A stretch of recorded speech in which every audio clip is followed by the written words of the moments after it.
Welcome back. In the last video, we were introduced to Boolean data type and we looked at various kinds of conditions that result in Boolean values. In this video, let's look at one of the places where we make use of Booleans.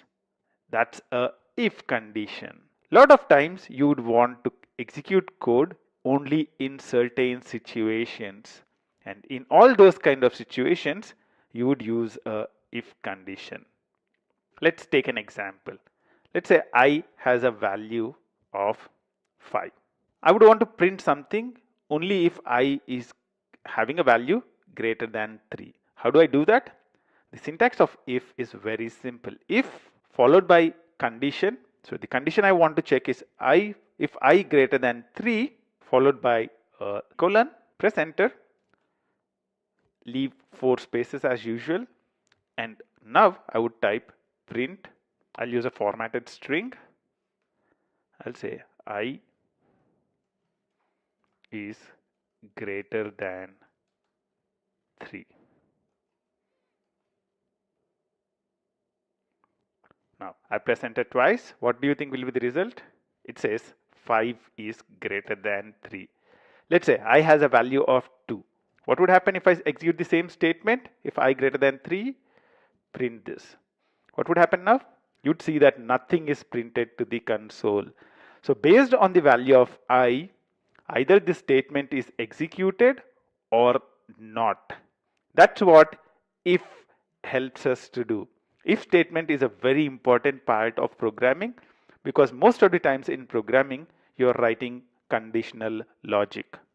Let's look at another example. Let's say I would want to do something specific if I is less than 10. So if I is less than 10, what I would want to do is print f I is less than 10. What would happen? What's the value in I? 2. So if I press enter now, what would happen? 2 is less than 10.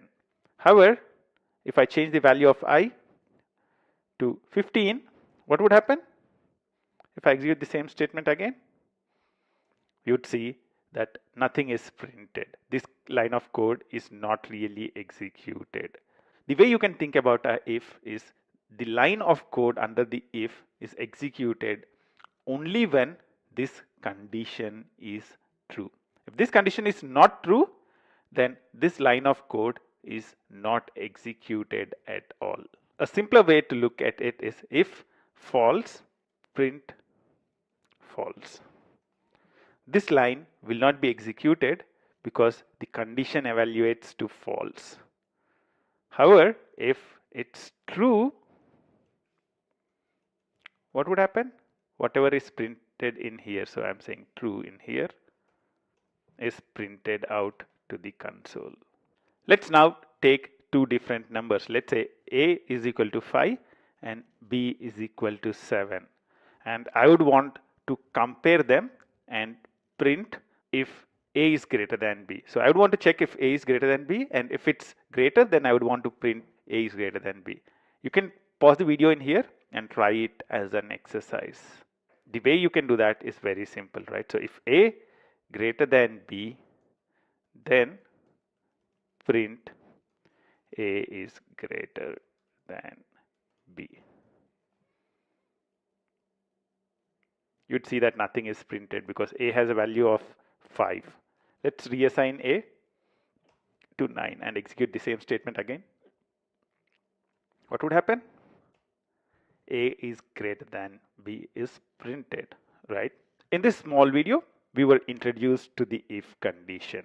We saw that if condition allows us conditional execution of code. Only if this condition is true, this statement is executed. I'll see you in the next video where we would look at a few exercises with the if statement.